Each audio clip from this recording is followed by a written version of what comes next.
Alors, qui vient chez moi en consultation trouve ceci sur ma porte, la fichette, avec la joie, la colère, la peur et la tristesse.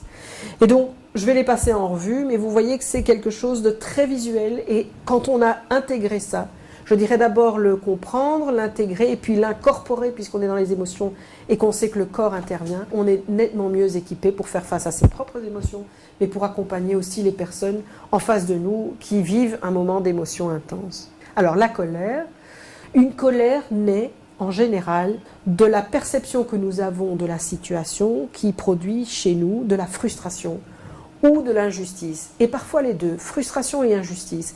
Si vous cumulez frustration et injustice, vous êtes sur une colère au carré, c'est la chaise qui valse à travers la pièce si on n'est pas capable d'en faire quelque chose d'utile de cette émotion. Mais donc, le terrain, le terreau dans lequel grandit la colère, c'est la frustration et l'injustice. Et la colère, souvenez-vous, je vous en avais parlé déjà un peu plus tôt, appelle le changement. Et le changement, je vous l'expliquais aussi, c'est important de revenir sur l'idée que le changement, on ne doit pas attendre de l'autre. Si on attend, on augmente la probabilité d'en être déçu. Souvenez-vous, ça va vraiment être le leitmotiv, c'est essayer de satisfaire soi-même le besoin qu'appelle l'émotion. Et donc, ce changement, ça va être changer quelque chose en soi, dans son attitude, dans son mode de fonctionnement, dans la façon dont on perçoit les choses. Et donc, qu'est-ce que ça pourrait être? C'est quelque chose d'assez choquant parce que ça va choquer probablement ce que je vais évoquer, parce que ça choque assez régulièrement. On me renvoie, oui, mais c'est pas possible. C'est toujours un discours assez difficile et c'est tout un travail de réflexion. Mais c'est vrai que dans la conjoncture actuelle, nous sommes dans une période où l'économie est pas forcément porteuse de beaucoup d'emplois. Et donc, quand on a un emploi, on est prêt à tout pour le garder. Mais parfois, on vit mal les tâches dans lesquelles on est inscrit dans le quotidien au niveau de son travail.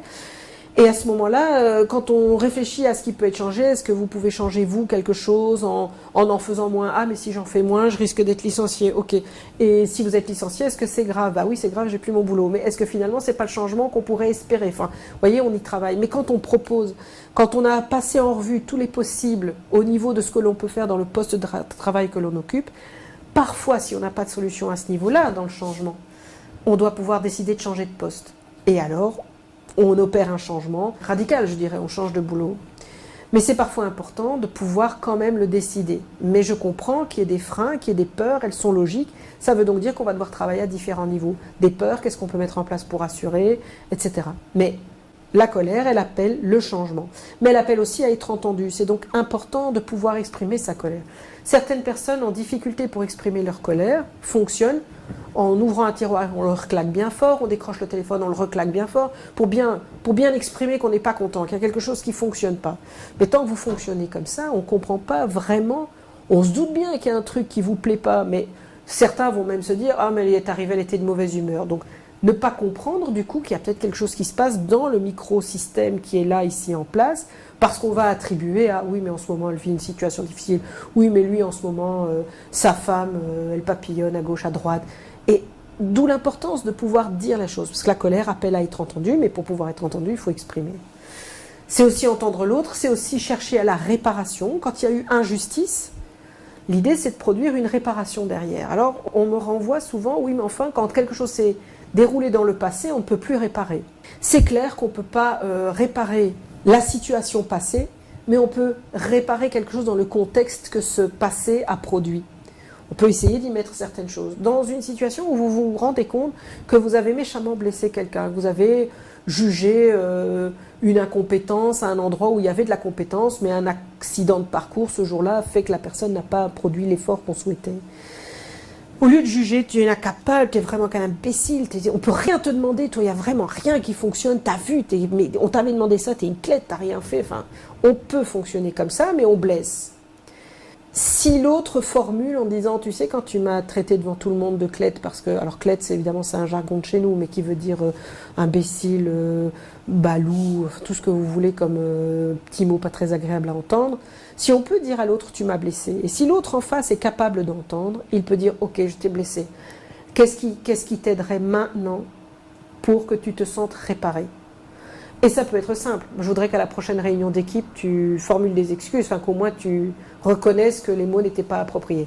Alors je suis dans mon petit monde bisounours, je suis bien d'accord avec vous, je rêve, mais enfin si tout le monde fonctionnait comme ça, sans doute qu'on apporterait beaucoup de bien-être et beaucoup de mieux-être dans des contextes de travail, dans des familles, dans des groupes d'amitié, dans des clubs, tout ce que vous voulez, parce que ça serait dit, on pourrait réparer. Et qu'effectivement, si derrière, la réunion commence, et je voudrais revenir sur un point en lien avec la réunion précédente, j'ai compris aujourd'hui certaines choses par rapport à la situation qui nous occupait la fois dernière et je voudrais revenir sur le fait que mon comportement était inadapté. J'ai utilisé des termes vraiment très peu appropriés à l'encontre de Pierre-Paul Jacques. Eh bien, la réparation est en route et la colère de la personne peut diminuer. Mais la réunion se passe. Pourtant, je lui ai dit que je voulais qu'il fasse un petit signe envers moi et qu'il répare. Et il n'a rien fait, le connard. Enfin, et c'est parti, on a tous les noms d'oiseaux. Et la colère se réenclenche. Et c'est vraiment ce qui se passe. Parce que quand on est dans l'évitement, qu'on ne peut pas dire les choses, qu'on ne peut pas se faire entendre, eh bien, l'irritation va réaugmenter. Donc, les personnes vont rentrer dans une phase de... Oui, c'est pas à prendre à quatre épingles. Elle sera sur le qui-vive, très à fleur de peau, avec beaucoup d'animosité, d'agressivité. Alors je mets hargne, rage, ce sont des synonymes, mais c'est aussi de là que naît la haine. Quand il y a une multiplication d'injustices ou une multiplication de frustrations, la haine, on a vu le film avec Kassovitz à l'époque, La haine, c'est ça, ce sont des jeunes pas reconnus dans ce qu'ils sont, et donc sentiment d'injustice. De même les rancœurs, les rancunes. Les rancœurs et les rancunes, pour moi, c'est une colère qui a gangréné et qui est donc là en bouillon et c'est permanent, c'est toujours disponible à l'explosion potentielle. On augmente dans les frustrations, on est de plus en plus dans l'exaspération, vous entendez ça, des personnes qui soufflent en permanence. Ben voilà, ce sont des personnes exaspérées, ça vaut la peine de remonter pour essayer de voir d'où vient cette colère. Et pour certains qui ne trouvent vraiment pas de solution à cette colère, c'est rentrer dans un processus de victimisation. De toute façon, c'est pas juste, c'est le Calimero, c'est trop injuste, c'est toujours pour ma pomme, c'est toujours sur moi que ça tombe, regarde, de toute façon, tu vois ce machin-là, ben, c'est encore moi.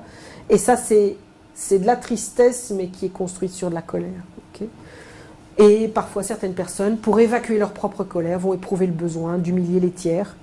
Genre, puisque moi je subis de l'injustice, je vais l'évacuer en faisant subir de l'injustice au tiers, à quelqu'un d'autre. Important. Au niveau physiologique, alors attention, n'oublions pas, je vous ai parlé tout à l'heure de la culture. Ce que je vais vous expliquer ici, ce sont des lectures de ce qui se passe au niveau physiologique propres à nos sociétés occidentales. On sait que dans d'autres cultures, quand on demande à une personne, tiens, quand tu es en colère, qu'est-ce que tu ressens? Ils ne vont pas vous donner les mêmes zones du corps en action. Mais chez nous, de façon plus large, on s'entend pour dire que les palpitations augmentent, la température du corps aussi, on a les mains chaudes, moites, on a de la rougeur sur les joues. C'est aussi une modification de la respiration, on a le rythme de respiration qui s'accélère, mais surtout une augmentation dans l'expire, c'est-à-dire que la personne, elle inspire brièvement de l'inspiration, mais il y a ce souffle qui d'ailleurs est un indicateur, c'est que la personne est bien énervée. La pression artérielle qui monte aussi, la salivation. D'ailleurs, la salivation, pensez-y, dans le domaine de la rage, qui est donc, on l'a vu tout à l'heure, une façon de voir la colère comme exponentielle, eh bien, la bave sort. C'est un des symptômes de la rage, d'ailleurs, c'est le fait que l'animal bave, ou l'humain, s'il en est atteint. Enfin, il n'y a plus de cas aujourd'hui, je crois. Et donc, ou quelqu'un très en colère va vous faire un débit de parole et postillonner. En période de Covid, c'est très très dangereux, la personne en colère. Donc il ne faut pas mettre les gens en colère ou répondre très vite à leurs besoins pour éviter que ça s'énerve. Et le visage est fermé, on a les sourcils froncés, etc. Donc maintenant, quand je parle de la température du corps, on a rarement mis le thermomètre pour vérifier si la personne... Tiens, on va voir à quel point tu es en colère. Oh, 39,2. Ah, mais c'est le Covid. Bon, ok, d'accord. Mais c'est ce que les gens rapportent, parce qu'il y a des choses qu'on peut observer, la palpitation au niveau du corps, oui, mais quand on leur demande, et donc dans certaines cultures, c'est pas du tout la chaleur au niveau des mains, au niveau du torse. Elle sera pourtant probablement présente, mais c'est pas ce qu'ils vont donner en premier lieu comme information. La peur, elle naît d'un danger ou d'un risque. Vous allez me dire danger et risque, c'est presque la même chose, mais enfin, c'est la façon dont on pose la question. Quand j'ai des personnes en consultation, c'est souvent leur dire, mais ok, oui, mais là, madame, j'ai peur, vous avez peur, mais quel est le risque? Quel danger pensez-vous qui se rattache à ce que vous êtes en train de vivre? Et donc, on a des peurs réelles ou imaginaires. Ça, c'est déjà un point important. Soit j'ai peur, une peur réelle. je dois faire une prise de sang et j'ai peur que ça fasse mal au moment où elle pique. Bah, oui, c'est désagréable, et puis suivant notre sensibilité à la douleur, c'est plus ou moins douloureux. Mais oui, c'est réel. Alors, oui, effectivement.